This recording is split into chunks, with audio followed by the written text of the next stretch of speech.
BBC documentary का second part UK में release होते ही दोस्तों तहलका मच गया। बीबीसी डॉक्यूमेंट्री पार्ट 1 को मोदी सरकार ने इमरजेंसी एक्ट लगाकर इंडिया में तो बैन कर दिया, जिसके बाद 24 जनवरी को पार्ट 2 रिलीज किया गया और उसमें गुजरात दंगे को लेकर खासकर बहुत बड़ा खुलासा हुआ है। इस रिपोर्ट में दावा किया गया है कि गुजरात दंगे की स्क्रिप्ट पहले से ही तैयार थी, यानी गुजरात दंगा एक सोची समझी साजिश थी। विश्व हिंदू परिषद यानी वीएचपी द्वारा, भाजपा द्वारा पहले से ही गुजरात दंगे की साजिश रची गई थी। गोधरा तो बस एक बहाना था और इसका खुलासा कारवां मैगजीन और कारवां मीडिया आउटलेट ने किया है। पूरी रिपोर्ट की जानकारी मैं आपको दूंगी, लेकिन सबसे पहले इस वक्त आजाद मीडिया को जिंदा रखने के लिए आपकी मदद की जरूरत है। तो सबसे पहले चैनल को सब्सक्राइब करें और नोटिफिकेशन के लिए बेल आइकन को जरूर दबाएं। देश नीति केवल सच्ची और पक्की खबरें।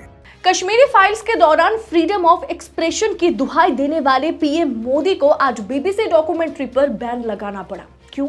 शायद इस क्यों के पीछे कई तरह की सच्चाई छिपी हुई है, जिसे मोदी जी बाहर आने नहीं देना चाहते।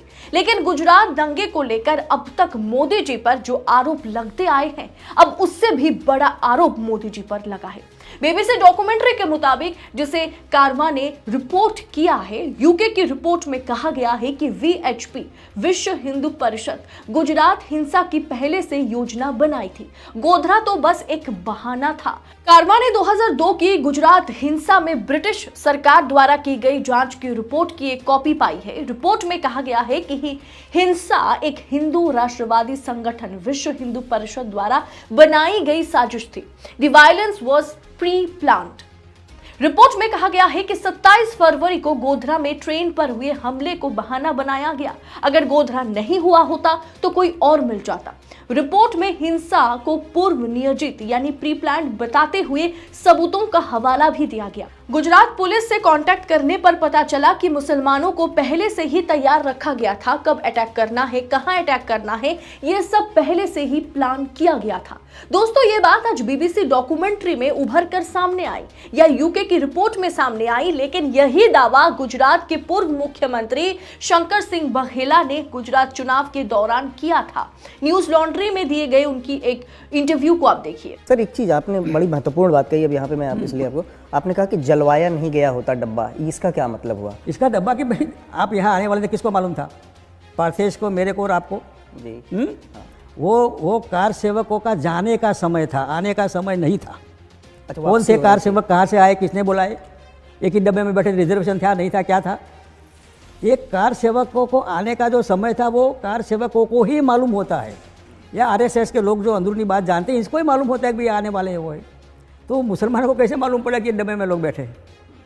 और ये डब्बा बाहर से नहीं जलाया गया, अंदर से जलाया गया है विथ कॉन्स्पिरेसी, पूरी जानबूझ कर कि ये हिंदुओं को जलाओ, हिंदुओं को जलाने के बाद फिर गुजरात में हिंदू मुसलमानों को जलाएंगे। तो आप क्या कहना कि ये पूरा का षड्यंत्र के तहत जला गया? और रिकॉर्ड आई से कि मैं एक उंगली करता हूँ इस मामले में। अब तो सुप्रीम कोर्ट का जो कि फैसला आ चुका है, मैं नहीं मानता, मेरे चक्कर गलत होता है। इनको मर्यादा रहेगी कि भाई उसने कोर्ट और इंक्वायरी कमीशन को बिटवीन द लाइंस पढ़ना है। और ये बिटवीन द लाइंस मैं जो कहता हूँ और मैं जो जानता हूँ इन सबको, ये पूरा षड्यंत्र था गुजरात में बीजेपी को बहुमत लाने का। कारवां को मिली यूके की रिपोर्ट के मुताबिक मुख्यमंत्री नरेंद्र मोदी सीधे तौर पर हिंसा के लिए जिम्मेदार है। वीएचपी और उसके सहयोगियों ने राज्य सरकार के समर्थन से काम किया। यूके की रिपोर्ट में कहा गया है कि ये दंगाई तत्कालीन गुजरात सरकार की सहमति के बिना इतना नुकसान नहीं पहुंचा सकते। इसके लिए सीधे तौर पर मुख्यमंत्री नरेंद्र मोदी जिम्मेदार हैं। दोस्तों, अब जरा सोचिए कि यूपी में हाल फिलहाल में जितने भी दंगे हुए, उसके बाद योगी आदित्यनाथ ने क्या ऐलान किया? योगी आदित्यनाथ ने ऐलान किया कि दंगाई, जितने भी दंगाई है, चौराहे पर उनके सारे पोस्टर लगाए गए और उनके घर पर बुलडोजर चला, उनके खिलाफ जो है कार्रवाई हुई। लेकिन यहाँ पर देखिए, क्योंकि ये जितने भी नफा नुकसान होता है ना दंगे के दौरान, वो सारा कुछ सरकारी संपत्ति होती है। तो उसके हिसाब से अगर गुजरात सरकार उस समय वीएचपी या भाजपा का समर्थन नहीं किया होता, दंगाइयों का समर्थन नहीं किया होता, तो आज दंगाई जेल में होते। उनके कार्यों को न केवल राजनीतिक लाभ से सन की आंकलन द्वारा निर्देशित किया गया था, दोस्तों ये कोई छोटा मोटा आरोप नहीं है, ये बहुत बड़ा और बहुत गंभीर आरोप है। ऊपर से गुजरात के पूर्व सीएम वघेला ने जिस तरह से बीबीसी डॉक्यूमेंट्री रिलीज होने से पहले या फिर यूके की रिपोर्ट पब्लिश होने से कई महीने पहले ही इस बात पर सवाल उठा दिया था कि ट्रेन में कार सेवक किस समय लौट रहे थे, कौन सी बोगी में कार सेवक सबसे ज्यादा थे, ये सारी जानकारी आरएसएस या भाजपा या वीएचपी के लोगों के अलावा किसी और को पता नहीं चल सकती।